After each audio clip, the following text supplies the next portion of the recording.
Taking real sovereign control over your Bitcoin is pretty much the most important step you can take. So today we're going to do a no-nonsense guide on how to get your assets secured at home the right way.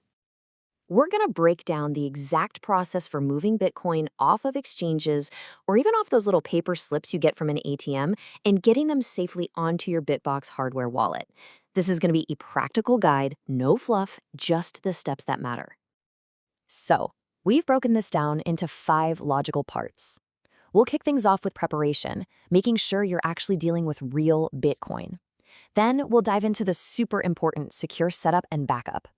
After that, we'll cover how to sweep funds from a paper wallet, then the actual transfer itself. And we'll wrap it all up with a final security checklist just to make sure everything sticks. All right, let's get into it. Section 1, preparation. This is the absolute foundation for secure self-custody. Getting this part right from the get-go is, well, it's non-negotiable. So let's be crystal clear on what a hardware wallet like the BitBox actually does. It's the heart of self-custody for one very simple reason. Your private keys, they never leave the physical device. You're not broadcasting your keys online, you're just using the device to safely sign transactions. That's the whole magic right there.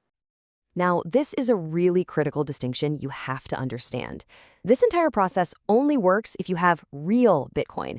That means you own the actual UTXOs on the blockchain and you can send them to any address you want. If you just have exposure through something like an ETF or a platform that doesn't have a real withdrawal function, you just own a claim, an IOU, and you can't send an IOU to your BitBox. And that leads us to this simple but incredibly powerful rule of thumb. Just look at your account. If you can't find a menu option anywhere that says withdraw to a Bitcoin address, then you can't move it to your BitBox. It's the ultimate test, really. Okay, now for what is maybe the most critical phase of all, the secure setup and backup. I love how the slide puts it, you build your fortress before the treasure arrives. Before you even plug the device in, you've got to secure your environment. This means doing it alone in private. Make sure your computer is clean of any remote access or screen sharing tools. And I really can't stress this next part enough. Your recovery words must never, ever become digital. No pictures, no saving them to the cloud, no typing them into a text file. They have to stay purely physical, period. The actual setup is pretty straightforward. You'll install the official BitBox app from the official Shift Crypto website, of course. Then you connect the device, and the app's setup wizard just guides you through the whole thing. Now, the BitBox creates a really convenient automatic backup onto a little micro SD card. That's great. But for true, robust security, you must also write down the 24 recovery words by hand. That's your ultimate safety net. Okay, so this is the crucial part. You now have the device, the micro SD backup, and your handwritten words. The golden rule is physical separation. Store each of them in a different, secure, physical location. This is what protects you from things like a fire or a robbery. All right, let's tackle our first transfer scenario, sweeping a paper wallet. This is what you'll do if you need to get coins off one of those paper slips, maybe from a Bitcoin ATM or something similar. So what do we even mean by sweeping? Well, it's just a specific kind of on-chain transaction. You're using the private key from that piece of paper to create a new transaction that moves the entire balance to a new address that you control. Once you do this, you have to consider the private key on that paper to be spent, used up, and totally insecure. A fantastic tool for this is the Blockstream Green mobile wallet. Once you have it installed, you just look for the Sweep from Paper Wallet function. Now, pay very close attention here.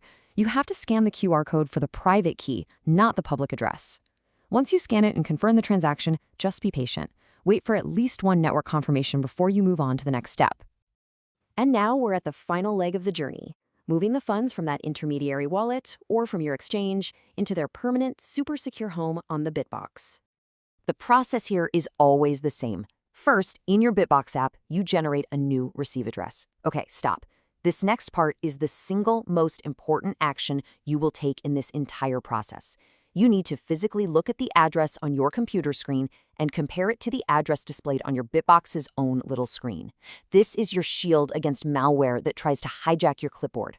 Only after you have visually confirmed they match, character for character, should you paste that address into your exchange and hit send. And please, I'm telling you, burn this into your brain as a best practice. The very first time you send funds to a new address, always always send a tiny test amount first. Wait for it to arrive. See it safely in your BitBox wallet? Great. Then, and only then, do you send the rest of the funds. Okay, let's lock all of this knowledge in. We'll run through a final security checklist to make sure these habits become second nature. All right, for setup and backup, is your microSD backup made and stored separately? Check. Are your recovery words written down by hand? Check. And most importantly, are there absolutely 0 digital copies of those words anywhere? You better believe that's a check.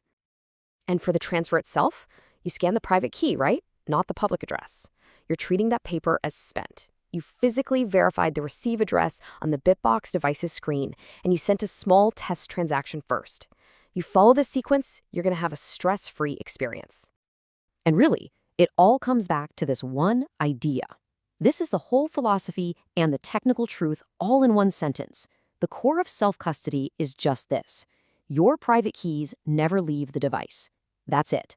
That is how you achieve complete control.